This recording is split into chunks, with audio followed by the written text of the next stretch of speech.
कई समस्याएं जिनका इंसान सामना कर रहे हैं वो सिर्फ इसलिए हैं कि हमने वो जागरूकता खो दी है कि कई शक्तियों के साथ तालमेल में कैसे रहा जाए। अगर आप जीवन के तालमेल में आ जाएं, तो आप भी सुबह 3 बजे के आसपास नींद से जाग जाएंगे। उस समय अगर आप बैठकर वो अभ्यास करें जिनकी आपको दीक्षा दी गई है, तो उससे सबसे ज्यादा फायदा होगा।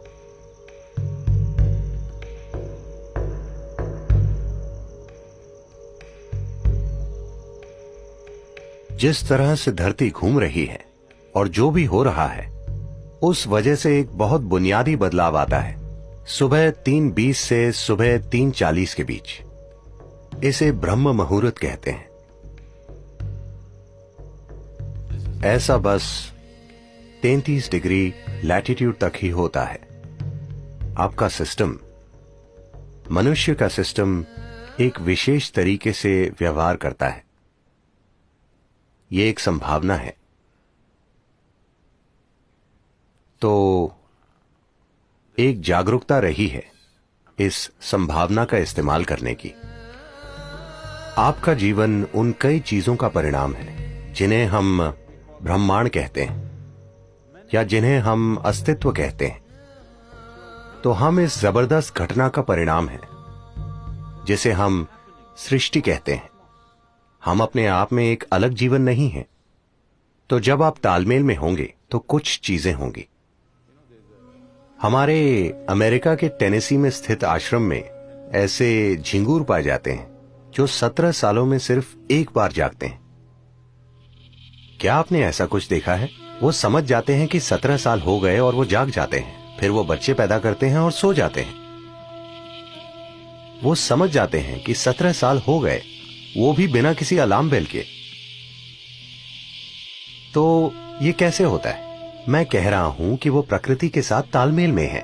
हमने प्रकृति के साथ तालमेल खो दिया है और हमें लगता है कि यही हमारी प्रकृति है। नहीं, कई सारी बीमारियां और समस्याएं जिनका मनुष्य अनुभव कर रहे हैं, वो बस इसलिए हैं क्योंकि हमने वो जागरूकता खो दी है कि उन कई सारी शक्तियों के साथ तालमेल में कैसे रहा जाए जो हमें वो बनाती हैं जो हम हैं।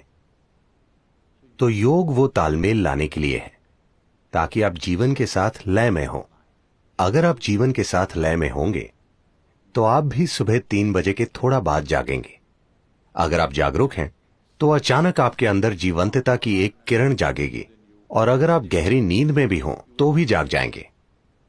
आपके साथ ये होना चाहिए। इसका मतलब है आप उसके साथ तालमेल में हैं, आप जीवन के तालमेल में हैं। तो मुझे क्या करना चाहिए? क्या मुझे ध्यान करना चाहिए या क्रिया? इससे फर्क नहीं पड़ता कि आप क्या करते हैं। आपको वो प्रक्रिया करनी चाहिए जिसकी आपको दीक्षा दी गई है, क्योंकि दीक्षा का मतलब है आपको कोई अभ्यास बस सिखाया ही नहीं गया है, आपके सिस्टम में उसे उतार दिया गया है, उसे आपके सिस्टम में बिठा दिया गया है। तो वो जो भी हो, अगर आप में एक जीवित बीज है और आप ब्रह्म मुहूर्त पर जागें और वो अभ्यास करें, तो इससे सबसे ज्यादा फायदा होता है, क्योंकि तब धरती के बर्ताव का आपके सिस्टम पर वैसा ही असर होता है। अगर आप एक विशेष तरह से जागरूक हो जाएं, आपके अंदर एक खास स्तर की जागरूकता आ जाए, तो आप बस जान जाएंगे You will simply know when that time is. कि वो समय कब है। अगर आप सही समय पर सोने जाएंगे तो आपको घड़ी देखने की जरूरत नहीं होगी। आप हमेशा जान जाएंगे कि 3:40 बजे हैं, क्योंकि फिर शरीर एक अलग तरह से बर्ताव करता है। उस समय अगर आप बैठकर वो प्रक्रिया करें जिसकी आपको दीक्षा मिली है, वो नहीं जो आपने किताबों से पढ़ी है, तो सबसे ज्यादा फायदा होगा। उस समय बीज को अंकुरित होने के लिए जरूरी मदद मिल जाएगी, या वो अन्य समय के मुकाबले ज्यादा तेजी से विकसित होगा। ये सिर्फ दीक्षित लोगों के ही लिए है। अगर आप दीक्षित नहीं हैं, आप किताब योगी हैं, तो 3:40, 6:40, 7:40 इससे कोई ज्यादा फर्क नहीं पड़ता। ऐसे लोगों के लिए संध्या काल ज्यादा महत्वपूर्ण होते हैं। संध्या मतलब सूरज के उगने से 20 मिनट पहले से 20 मिनट बाद तक, या सूरज डूबने से 20 मिनट पहले से 20 मिनट बाद तक। दोपहर और आधी रात के लिए भी यही सच है, लेकिन उनकी प्रकृति अलग है।